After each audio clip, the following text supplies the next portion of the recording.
លោកស្រីប្រិមត្តរទេសនិកជនជាទីគោរពនៅក្នុងកិច្ចពិភាក្សានេតិជួបវិជ្ជបណ្ឌិតរបស់កម្មវិធីប្រអប់វិទ្យាសាស្ត្រយើងនឹងជជែកពិភាក្សាអំពីការស្វែងយល់ពីជំងឺពុកឆ្អឹង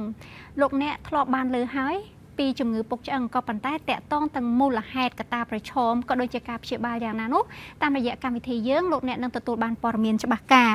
ហើយគ្រូពេទ្យជំនាញដែលចូលរួមនៅក្នុងកម្មវិធីនេះគឺលោកវិជ្ជបណ្ឌិតត្រីធីដែលលោកគឺជាអ្នកឯកទេសវះកាត់ប្រព័ន្ធប្រសាទជំរាបសួរលោកវិជ្ជបណ្ឌិតចា៎បាទជំរាបសួរលោកស្រីបាទលោកវិជ្ជបណ្ឌិតតកតងជាមួយនឹងជំងឺពុកឆ្អឹងយើងធ្លាប់បានលើនៅក្នុងចំណោមសាធារណជនក៏មានការជជែកពិភាក្សាច្រើនដែរអំពីជំងឺនេះក៏ប៉ុន្តែថាតើអ្វីជាជំងឺពុកឆ្អឹងដែលបានទទួលពីគ្រូពេទ្យជំនាញនោះហាក់ដូចជានៅមានមន្ទិលនៅឡើយដូច្នេះនៅត្រង់ចំណុចនេះនាងខ្ញុំសូមឲ្យលោកវិជ្ជបណ្ឌិតបញ្ជាក់ពីនិយមន័យថាតើអ្វីទៅជាជំងឺពុកឆ្អឹងនោះចា៎បើយើងនិយាយថាឆ្អឹងប្រកាសជានៅក្នុងខ្លួនយើងហ្នឹងគឺយើងនិយាយពីក្រងឆ្អឹងចា៎បាទក្រងឆ្អឹងអញ្ចឹងបើខ្ញុំធៀបឲ្យស្ដាប់ក្រងឆ្អឹងយើងដូចក្រងផ្ទះអញ្ចឹងតកតងមួយនិយមន័យជំងឺពុកឆ្អឹងជំងឺពុកឆ្អឹងមានន័យថាជាជំងឺមួយយ៉ាងដែលធ្វើឲ្យបរិមាណឆ្អឹងហើយនិងគុណភាពឆ្អឹងថយចុះបើយើងធៀបដូចថាជំងឺពុកឆ្អឹងដូចឈើពុកអញ្ចឹងចា៎បើឈើវាមមវាខ្លឹមមានថាចំនួនវាបរិមាណវាមានថាពីមុន100ដល់ពេលវាថយចុះមានថាវាស្លាប់អីគេខ្លះនៅក្នុងហ្នឹងស្លាប់ទៅលើរ៉ែដូចជាពួកកាល់ស្យូមផូស្វ័រវាថយចុះ collagen protein វាថយចុះអញ្ចឹងគឺបរិមាណវាថយចុះចំពោះគុណភាពវាមានន័យថាពីមុនវាអាចទ្រង់មនុស្សយើងបានជាពិសេសដូចជាឆ្អឹងក្បាលឆ្អឹងតាគៀកឆ្អឹងខ្នងដល់ពេលវាពុកយូរទៅវាប្រឈមទៅជាការបាក់រហូតដល់វាបាក់ទៅវាអត់មានជួយឲ្យយើងបានទៀតទេគុណភាពវាថយចុះហើយវាលែងប្រើការកើតទេដែលយើងឲ្យអាចឆ្អឹងខ្នងហ្នឹងបំរើយើងបានឆ្អឹងតាគៀកហ្នឹងជួយដើម្បីដើរទៅមុខបានឥឡូវដើរលេងបានហើយយើងត្រូវធ្លាក់ខ្លួនជាជំងឺហើយចា៎មួយទៀតអានេះជានិយមន័យមួយដែលគេឲ្យជាទូទៅខ្ញុំមាននិយមន័យមួយទៀតដែលយើងដកចេញពី WHO អង្គការសុខភាពពិភពលោកគេឲ្យនិយមន័យថាជំងឺពុកឆ្អឹងហ្នឹងគឺជាជំងឺមួយដែលបន្ទាប់ពីគេថ្លឹងឆ្អឹងដោយ DEXA scan ហើយវាមានតួលេខមានន័យថាបើសិនជា T score ហ្នឹងវានៅចន្លោះឆ្អឹងយើងធម្មតាគឺ T score វាចាប់ពីឬធំជាងឬស្មើដក1ហើយបើសិនជា T score ហ្នឹងជាតួលេខនៃឆ្អឹងពុកគឺវាចាប់ពីដក 2.5 វាតូចជាងឬស្មើដក 2.5 អាហ្នឹងគឺជាជំងឺយើងចាត់ចូលជាជំងឺឆ្អឹងពុកហើយមួយទៀតដែរគឺអង្គការសុខភាពពិភពលោកបានចាត់ទុកថាជំងឺឆ្អឹងពុកនេះគឺជាឃាតករលាក់មុខចា៎ដែលវានឹងចូលទៅធ្វើឲ្យឆ្អឹងយើងខូចម្ដងបន្តិចតាមពេលវេលាតាមអាយុកាលរបស់មនុស្សយើងទៅរហូតដល់វាចេញជាជំងឺគឺយូរហើយវាចេញជាជំងឺវាអាចបាក់អាចបែកអាចស្រញ់ឆ្អឹងតាមកន្លែងរបស់វាឬក៏មនុស្សនឹងប្រឈមមុខជាមួយនឹងការជំងឺផ្សេងតាក់ទងមួយការឈឺចាប់ឈឺខ្នងឈឺចង្កេះឈឺតាគៀកនាងខ្ញុំចាប់អារម្មណ៍ទៅលើការឈឺចង្កេះឈឺជង្គង់អីជាដើមនេះអញ្ចឹងតើជំងឺពុកឆ្អឹងហ្នឹងវាមានទំនាក់ទំនងឬក៏វាប៉ះពាល់យ៉ាងណាដែរទៅដល់សភាពឬក៏ការឈឺចង្កេះឬក៏និយាយដោយជាទូទៅថាវាប៉ះពាល់យ៉ាងណាទៅដល់បញ្ហាឆ្អឹងខ្នងនេះចា៎ខ្លួនយើងមានក្រងឆ្អឹងចា៎អញ្ចឹងពាក្យថាជំងឺពុកឆ្អឹងដែលវាថយគុណភាពហើយនឹងបរិមាណវានឹងគឺពេញទាំងអស់សូម្បីតែឆ្អឹងក្បាលក៏វាថយគុណភាពហើយនឹងបរិមាណរបស់វាគឺមានន័យថាពុកពេញមួយខ្លួនប៉ុន្តែយើងមើលឃើញថាកន្លែងដែលវាសម្បូរមានបញ្ហាជាងគេគឺនៅឆ្អឹងកងផ្នែកចង្កេះហើយនឹងខ្នងមូលហេតុគឺតំបន់ហ្នឹងគឺជាកន្លែងប្រជុំទម្ងន់ហ្នឹងហើយបានឆ្អឹងចង្កេះហ្នឹងគឺវាមានទំហំធម្មជាតិយើង ប បង្កើតមកគឺទំហំវាធំជាងគេដើម្បីអាចត្រទម្ងន់បានយើងធ្វើការរែកពុនអោនងើបដូចបងប្អូនយើងគាត់ស្ទូងដកស្ទូងលើកអីវ៉ាន់គឺធ្លាក់ទៅលើចង្កេះហ្នឹងច្រើនជាងគេបន្តិចម្ដងទៅធ្វើឲ្យវាស្រន់កពស់ចា៎វាអាចមែនតើទៅបើយើងប្រើកម្លាំងខ្លាំងទៅលោតហក់ឲ្យខ្លាំងវាទៅជាបាក់ខ្លាំងជាងនោះទៀតតាមប្រសាសន៍លោកចាំដិតមានន័យថានៅពេលដែលជំងឺពុកឆ្អឹងកើតឡើងមកហើយនោះបើទោះបីយើងបានដឹងថាវានៅឧទាហរណ៍ថាវាបានផ្ដល់សញ្ញាតាមរយៈមានការឈឺចង្កេះអីជាដើមប៉ុន្តែមិនមែនមានន័យថាវាពុកនៅតែចង្កេះទេនៅពេលជាមួយគ្នានោះគឺស្ថានភាពឆ្អឹងឬក៏គុណភាពឆ្អឹងរបស់យើងទុកមួយតួខ្លួននេះមានន័យថាតាំងពីក្បាលដល់ចុងជើងគឺថយគ្រប់កន្លែងទាំងអស់ថយជាតិរ៉ែថយជាតិ collagen របស់វាទាំងអស់តើអ្វីទៅជាកត្តាប្រឈមដែលឈានទៅដល់ការពុកឆ្អឹងនោះចា៎មុននឹងឆ្លើយបានខ្ញុំសូមជំរាបបន្តិចថាក្នុងឆ្អឹងយើងមួយបើយើងពុះវាទៅយើងវិភាគវាឲ្យច្បាស់ទៅយើងឃើញថាវាមានការប្រមូលផ្ដុំរវាងខ្ញុំសូមនិយាយត្រួសគឺកាល់ស្យូមវីតាមីន D ផូស្វ័រមួយក្រុមទៅហើយវាមានជាតិ collagen វាមាន protein ទាំងអស់ហ្នឹងចូលគ្នាវាបង្កើតបានជាឆ្អឹងយើងមួយដល់ពេលវ័យយើងកាន់តែចាស់ទៅ collagen វាថយចុះអាយុ25ហើយវាលែងសូវផលិតហើយអាយុ30ទៅវានឹងស្លាប់ម្ដងតិចវាថយទៅ40ដល់យើងអស់រដូវ menopause វានឹងលែងសូវមាន collagen នឹងហើយវីតាមីន D ខ្សោយទៀតវាចេញទៅជាជំងឺពុកឆ្អឹងហើយអាហ្នឹងគឺយើងនិយាយរឿងអាយុកាន់តែចាស់កាន់តែឆ្អឹងហ្នឹងវាកត្តាវ័យបាទកត្តាវ័យតកតងទៀតគឺយើងអាចមានដូចជា lifestyle របស់យើងការរបបរស់នៅបាទរបបអាហាររបស់យើងអត់សូវមានជាអីសាច់មានជាស្បែកចាអត់មានជាពងមាន់ពងទាបន្លែបៃតងអីទេយើងអត់ហាត់ប្រាណអត់អីទេក៏ឆ្អឹងយើងអត់មាំដែរយើងចូលចិត្តគ្រឿងកំប៉ុងដែលវាអាចប៉ះពាល់នៅព្រោះនៅក្នុងគ្រឿងកំប៉ុងហ្នឹងគេមានអាស៊ីតហ្វូស្វ័រិកដែលវាដាក់ទៅដើម្បីរក្សាproduct របស់គេហ្នឹងឲ្យល្អហើយកំប៉ុងហ្នឹងវាអត់ឆេះដល់ពេលយើងភាសាហ្នឹងទទួលទានហ្នឹងច្រើនពេកទៅវានឹងធ្វើឲ្យទាញអាឆ្អឹងហ្នឹងចេញតាមទឹកនោមអស់ពួកកាល់ស្យូមអីហ្នឹងវាចេញតាមទឹកនោមអស់អាហ្នឹងក៏ជាកត្តាមួយដែរចាស្ត្រីភាគច្រើនស្ត្រីយើងដល់ពេលយើងអស់រដូវទៅយើងលែងមានរដូវគឺអរម៉ូនយើងថយចុះestrogen progesterone ហ្នឹងដែលវាជាអ្នកធ្វើឲ្យឆ្អឹងរឹងមាំដែរចា៎បង្កើតគេហៅ osteoblast អញ្ចឹងក៏ជាកត្តាមួយដែលធ្វើឲ្យតាក់ទងមួយឆ្អឹងពុកនឹងដែរស្ត្រីពពោះស្ត្រីបំបៅកូនអញ្ចឹងគាត់អត់មានបញ្ចូលអីច្រើនហើយគាត់គិតតែពីកូនគាត់ទាញពីគាត់អញ្ចឹងក៏អាចធ្វើឲ្យគាត់មានជំងឺឆ្អឹងពុកនឹងដែរជំងឺមួយចំនួនដែលធ្វើឲ្យការស្រូបវីតាមីន D យកមកប្រើក្នុងខ្លួនយើងអត់បាននៅក្នុងពោះវៀនហ្នឹងក៏កើតចេញជាកង្វះធ្វើឲ្យឆ្អឹងអត់មាំដែរអ្នកដែលប្រើថ្នាំមួយយ៉ាងដែលគួរឲ្យខ្លាចនោះគឺ steroid គេហៅ steroid ហ្នឹងឬក៏ភាសាបារាំងគេហៅ steroid ក៏អាចធ្វើឲ្យឆ្អឹងហ្នឹងពុកហើយសម្បូរណាស់នៅស្រុកយើងដែលមានអ្នកបាក់ឆ្អឹងចង្កេះស្រន់ឆ្អឹងចង្កេះហ្នឹងច្រើនដោយសារគាត់ឈឺស្លាកដៃស្លាកជើងឈឺចង្កេះបន្ទាប់មកគាត់ប្រើអាថ្នាំ steroid ហ្នឹងទៅវាធ្វើគាត់បាត់ឈឺ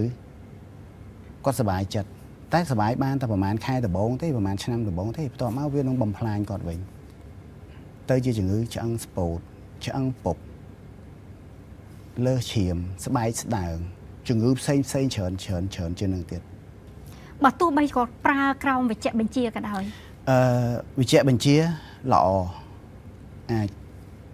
មានជំងឺខ្លះគឺត្រូវការប្រើថ្នាំនឹងរហូតចាតែទោះថាថ្នាំហ្នឹងគឺគាត់មុននឹងប្រើគូពេទ្យប្រាប់ឲ្យថាអាចនឹងមានជំងឺនេះមួយនេះពីរពុកឆ្អឹងជំងឺនេះ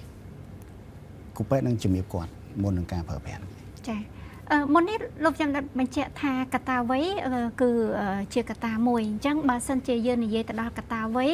ហើយក្រៅពីកតាវ័យក៏មានដែររបៀបរបបរស់នៅអញ្ចឹងជំងឺពុកឆ្អឹងនេះតើមានការវិវត្តកើតឡើងទៅលើមនុស្សកាន់តែវ័យក្មេងទៅដែរទេហើយបើសិនជាកើតទៅលើមនុស្សដែលកាន់តែមានវ័យក្មេងនោះក៏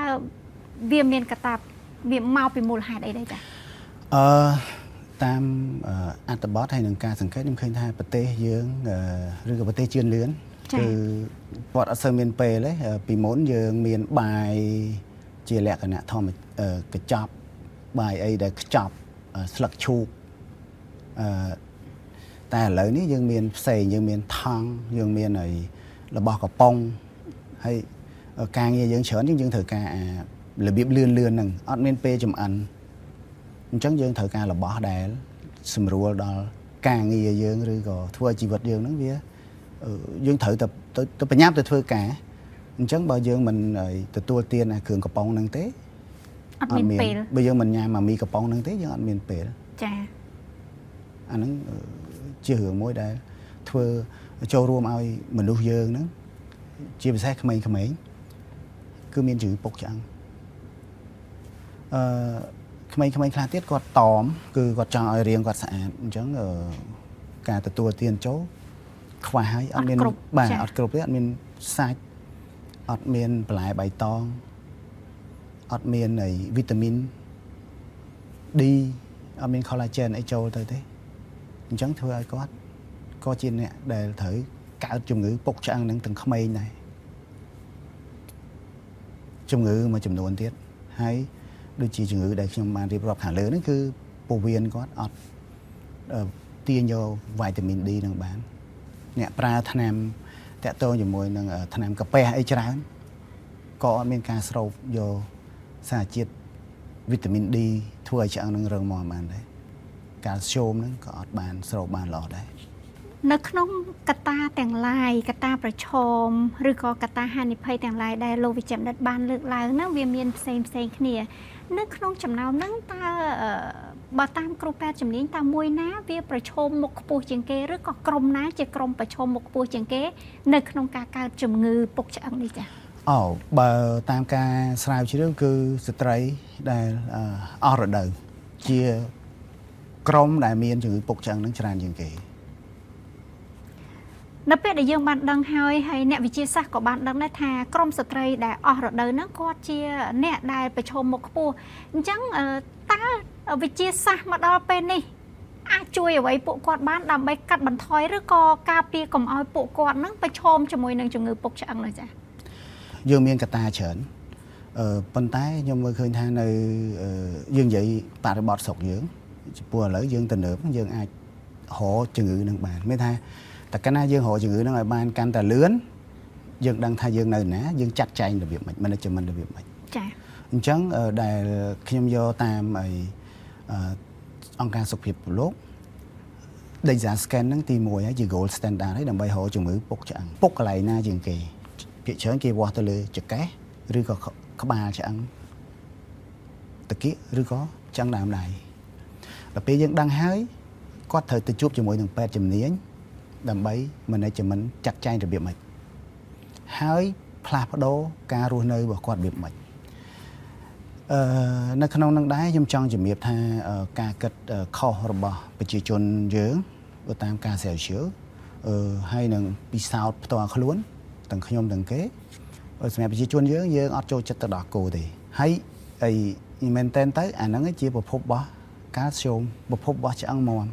យើងទៅមើលខាង Western បន្ទាប់ពីកូនគេអាយុ3ឆ្នាំហើយនេះក៏គេឲ្យញ៉ាំដល់គោស្រស់ឲ្យសមស្របទៅជាមួយនឹងពោះវៀនពោះតាំងរបស់កូនគេចា៎គឺមួយថ្ងៃមួយកែវមួយថ្ងៃមួយកែវរហូតដល់គាត់អាយុ10ឆ្នាំ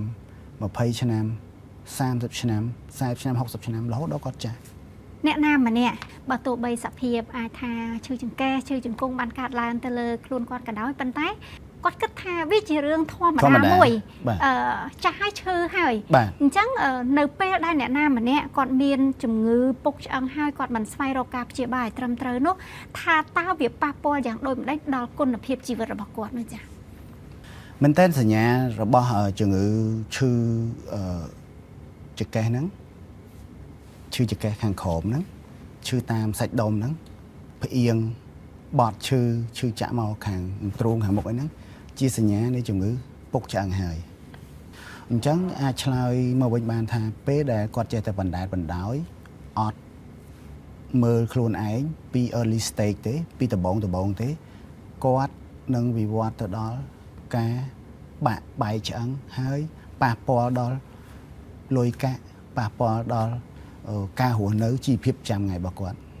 ដោយមិនអាចវិលមកវិញបានទេដល់ពេលយើងមានបងប្អូនឬក៏ខ្លួនគាត់នេះដែលឈឺជំងឺពុកឆ្អឹងនឹងហើយបានគាត់ដឹងថាស្ដាយជាដូចយើងសុខភាពហ្នឹងនិយាយថាសុខភាពយើងគិតទី1ដល់ពេលចាំមើលដល់ពេលយើងបដែតបដោយទៅយើងអត់បានរកវាឲ្យឃើញហួសពេលអស់បានយើងស្ដាយចានៅពេលដែលគាត់មិនស្វែងរកការព្យាបាលនោះជារឿងមួយហើយតែគាត់នឹងមិនមានឱកាសជាទេក៏ប៉ុន្តែចំពោះអ្នកដែលស្វែងរកការព្យាបាលជាមួយនឹងគ្រូពេទ្យជំនាញថាតើការព្យាបាលទៅលើអ្នកជំងឺពុកឆ្អឹងហ្នឹងជាទូទៅទទួលបានលទ្ធផលយ៉ាងដូចម្ដេចដែរមានន័យថាបើសិនជាគាត់ទទួលបានការព្យាបាលត្រឹមត្រូវតើគាត់ត្រឡប់មកសភាពឬការរស់នៅដូចមុនពេលដែលគាត់ឈឺដែរអត់ចា៎បាទឆ្លើយសំណួរនេះគឺយើងត្រូវមើលថាតើគាត់ចូលដល់កម្រិតណាហើយបន្ទាប់ពីគាត់ជួបគ្រូពេទ្យជំនាញគេថ្លឹងមើលថាបើគាត់ឆ្អឹងគាត់ស្ពោតហើយទៅដំណាក់កាលដំបូងខ្ញុំគិតថាអាហ្នឹងតាមការសិក្សាគឺវាមានសង្ឃឹមនឹងឲ្យឆ្អឹងគាត់រឹងមាំមកវិញបានបដូរ lifestyle របស់គាត់ទៅបញ្ចូលប្រូតសាច់ចូល collagen បញ្ចូលvitamin D បញ្ចូល calcium អីមកអាហ្នឹងជាបច្ចេកទេសរបស់គ្រូពេទ្យបើសិនជានៅ early តែបើសិនជាគាត់ដល់ថ្នាក់ពុកដល់ថ្នាក់បាក់ស្រញ់បាក់ដាច់ចេញពីគ្នាហើយជារឿងមួយទៀតដែលត្រូវឆ្លើយតាមជំងឺរបស់គាត់តាមបរិបទរបស់ជំងឺរបស់គាត់នៅត្រង់ចំណុចនេះនាងខ្ញុំក៏ចាប់អារម្មណ៍ដែរហើយនាងខ្ញុំជឿជាក់ថាក្នុងនាមជាគ្រូពេទ្យជំនាញគ្រូពេទ្យឯកទេសក៏អាចនឹងទទួលបានព័ត៌មានមួយចំនួនតាក់ទងជាមួយនឹងការចែករំលែកតគ្នាអំពីការប្រើប្រាស់ផលិតផលមួយចំនួនដែលជួយទៅដល់សុខភាពហើយនៅត្រង់ចំណុចនេះនាងខ្ញុំក៏បានចាប់អារម្មណ៍ទៅលើអ្វីដែលលោកចាន់ដិតមានប្រសាសន៍នោះគឺការបំពេញកង្វះខាតណាមួយរហូតមកដល់ពេលនេះតើគ្រូពេទ្យឯកទេសមានផ្ដល់ដំបូន្មាននៅក្នុងការប្រើផលិតផលជំនួយណាមួយដែលយើងហៅថាជាអាហារបំប៉នឬក៏ supplement នេះដើម្បីជួយទៅដល់អ្នកជំងឺពុកឆ្អឹងជួយការពារឬក៏ព្យាបាលដែរទេចា៎បើឲ្យនិយាយថាឲ្យគ្រូពេទ្យឲ្យ comment ថាគួរតែប្រើផលិតផលមួយណាខ្ញុំសូមនិយាយថាអត់ទាន់មានការដែលគេអនុញ្ញាតឲ្យប្រើជាលក្ខណៈពេញមកពិភពលោកទេមានការ approve គេហៅ FDA នឹងទេប៉ុន្តែយើងអាចរកប្រភពវាបានដូចខ្ញុំនិយាយកន្លងមកហ្នឹងគឺស្បែកមាន់ស្បែកជ្រូកពងមាន់បន្លែបៃតងពីសរសៃកែងអាហ្នឹងជាប្រភពរបស់ collagen បាទចាអញ្ចឹងជាសរុបមកដល់ពេលនេះអ្នកវិទ្យាសាស្ត្រមិនទាន់លើកទឹកចិត្តឲ្យអ្នកជំងឺណាម្នាក់ឬក៏ទោះបីគាត់មិនទាន់ខ្លាយជាអ្នកជំងឺពុកឆ្អឹងក៏ដោយប្រើប្រាស់នៅផលិតផលណាមួយនោះដែលអាចការពារឬក៏អាចព្យាបាលបានទេចាមិនទាន់មានស្អីមួយយើងហូបឬក៏ពិសាមកគ្រាប់ហ្នឹងទៅវាឆ្អឹងយើងទៅជារឹងមាំហើយគាត់ថាវាមានកត្តាចូលគ្នាច្រើនដែលខ្ញុំនិយាយមិញហ្នឹងឯងចាអញ្ចឹងយើងអត់ទាន់មានផលិតផលណាមួយដែលពិសាទៅគេថាវាល្អសម្រាប់ឆ្អឹងហ្នឹងទេគាត់ថាយើងដឹងថាវីតាមីន D ត្រូវបញ្ចូលមានគេមាន approve ហើយចាមានថ្នាំដែលគេពិសាឲ្យឆ្អឹងហ្នឹងវាមាំមកវិញមួយអាទិត្យមួយខែមួយឆ្នាំតែអានេះជាការដំបូន្មានឬក៏នៅក្រោមការគ្រប់គ្រងរបស់គ្រូពេទ្យមិនអាចយើងទិញប្រើខ្លួនឯងបានទេ collagen យើងមានដែលជារបស់ដែលគេអាចប្រើបានប៉ុន្តែមិនមានការ approve ឬក៏ប្រើជាលក្ខណៈទទួលស្គាល់ដោយអង្គការណាមួយទេឬក៏យើងហៅ FDA នឹងទេសម្រាប់ការព្យាបាលយើងថាតើយើងឈឺក្នុងកម្រិតណាវាឈឺដល់ឆ្អឹងពុកចាឬក៏បាក់ស្រញ់ឬនៅបើសិនជាជំងឺហ្នឹង គាត់ឈឺខ្លាំងប៉ុន្មានឈឺចំកន្លែងណាឈឺរបៀបម៉េចអញ្ចឹងយើងមានថ្នាំបំបត្តិឈឺមានថ្នាំតាក់ទងជាមួយនឹងការហូបឲ្យឆ្អឹងហ្នឹងវាមាំមកវិញនៅពេលដែលដំណាក់កាលដំបូងដូចខ្ញុំជំរាបអញ្ចឹងអាចប្រើជាពួកវីតាមីន D អញ្ចឹងទៅហើយយើងបញ្ចូលយើងបដូរ lifestyle បដូរអីអញ្ចឹងទៅបាទតាក់ទងជាមួយថ្នាំគ្រាប់ប្រចាំជាប្រចាំថ្ងៃប្រចាំខែអាទិត្យមួយទៀតនេះគឺការប្រើថ្នាំមួយទៀតគេមានវិធីមួយទៀតគឺបើសិនជាការបាក់ហ្នឹងការបាក់ឆ្អឹងនៅចង្កេះហ្នឹងវាខ្លាំងគេអាចគាត់ឈឺតាក់ទងនឹងការឈឺខ្លាំងហើយយើងព្យាបាលកន្លងមកតាំងពី physio អីមិនបាត់ទេយើងប្រើថ្នាំបំបត្តិឈឺអីហើយអស់ហើយមិនបាត់ទេគេមានវិធីមួយទៀតគឺគេប្រើជាស៊ីម៉ង់បាញ់ចូលទៅក្នុងឆ្អឹងតាមតំបន់សុវត្ថិភាពហ្នឹងធ្វើម៉េចឲ្យឆ្អឹងហ្នឹងវាអាចបាត់ឈឺនៅក្នុងឆ្អឹងហ្នឹងហើយឆ្អឹងហ្នឹងមែនតើវាអាចមាំតែមួយដុំហ្នឹងទេមួយដុំដែលគេធ្វើហ្នឹងទេអាហ្នឹងក៏ជាវិធីមួយដែរដើម្បីជួយដល់អ្នកជំងឺនោះឯងចាអរគុណលោកចាំដិតតាមប្រសាសន៍របស់គ្រូពេទ្យជំនាញមិនចំពោះតែលោកចាំដិតឬក៏គ្រូពេទ្យឯកទេសផ្សេងទៀតទេគឺបានបញ្ជាក់ច្បាស់ហើយតកតងជាមួយនឹងការប្រើប្រាស់មិនថាផលិតផលជំនួយសុខភាពឬក៏ថ្នាំទេมันអាចប្រើប្រាស់ដោយគ្មានវេជ្ជបញ្ជាពីព្រោះថាវាពាក់ព័ន្ធទៅនឹងសុខភាពរបស់បុគ្គលម្នាក់ទៀតផងចាតើបុគ្គលក៏តើគាត់សមស្របជាមួយនឹងអាហារប្រភេទណាថ្នាំប្រភេទណាហើយនេះខ្ញុំជឿជាក់ថាតាមរយៈប្រសាសន៍របស់លោកចាំដិតហ្នឹងនឹងបានទៅដល់ប្រិយមិត្តទូរទស្សនិកជនហើយយ៉ាងណាក៏ដោយបញ្ហាសុខភាពនោះគឺมันអាចយកទៅសាកល្បងជាមួយនឹងផលិតផលណាមួយដែលយើងមិនស្គាល់ប្រភពឬក៏ស្គាល់ប្រភពហើយក៏ដោយប៉ុន្តែពុំមានវេជ្ជបញ្ជាវាអាចនឹងបង្កផលប៉ះពាល់ដោយដែលលោកចាំដិតបានលើកឡើងដូចនេះដែរលោកស្រីប្រិយមិត្តទូរទស្សនិកជនជាទីគោរពកិច្ចពិភាក្សាតកតងនឹងជំងឺពុកឆ្អឹងបានមកដល់ទីបញ្ចប់ហើយតាមដានកម្មវិធីរបស់យើងខ្ញុំក្រោយៗទៀតលោកអ្នកនឹងទទួលបានព័ត៌មានច្បាស់ការអំពីគ្រូពេទ្យជំនាញពាក់ព័ន្ធទៅនឹងស្ថានភាពជំងឺផ្សេងៗទៀតនៅពេលនេះនាងខ្ញុំរួមទាំងវាគ្មិនរបស់យើងសូមអរគុណសូមគោរពលា